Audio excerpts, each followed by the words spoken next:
Yeah. Thank you. Hello and welcome to our homemade gluten-free Yorkshire pudding recipe. And we have all the ingredients laid out. The ingredients you will need are 3 eggs, 100 grams of corn flour, or if you're American, corn starch, and 150 mils of semi-skim milk. We've already got the muffin tin in the oven with a teaspoon of oil in each of the muffin holes.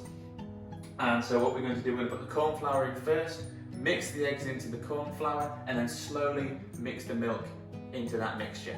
So let's crack on. No egg pun intended.